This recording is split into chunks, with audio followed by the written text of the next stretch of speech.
여러분 안녕하십니까? 부산에서는 지난달 21일 코로나19 첫 확진자가 나온 이후 오늘 처음으로 추가 환자가 나오지 않았습니다.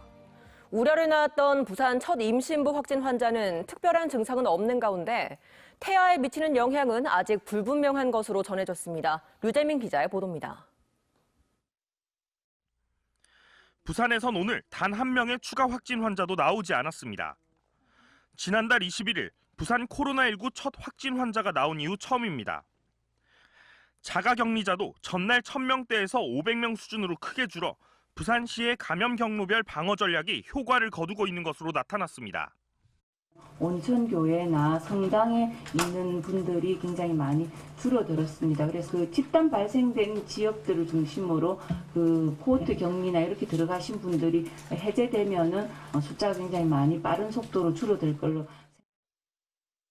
확진 환자 가운데 호흡기 질환이 있던 고령 환자 2명이 위중한 가운데 대부분 환자들은 가벼운 증상을 보이고 있다고 보건당국은 밝혔습니다. 부산 첫 임신부 확진 환자는 발열, 호흡기 등의 증상이 거의 없는 가운데 임신부에게도 쓸 수 있는 일부 항바이러스제를 통한 치료가 검토되고 있습니다.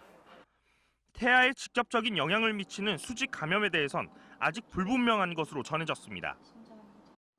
코로나 바이러스가 태아에게 직접적으로 영향을 미친다라는 어떤 근거도 없다. 근데 이 부분은 이제 아까 말했듯이 신종 감염병이다 보니 요거는 조금 더 연구가 필요한 부분이고요.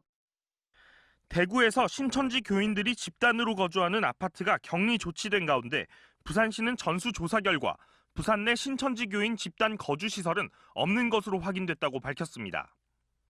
1750세대 한 24세대가 산다든지 아니면 2500세대쯤 되는데 한 30세대가 산다든지 한 그 정도 수준으로 일반 평이한 수준이었습니다.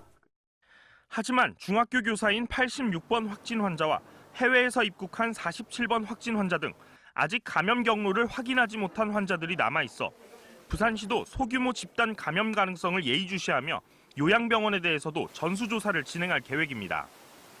MBC 뉴스 류재민입니다.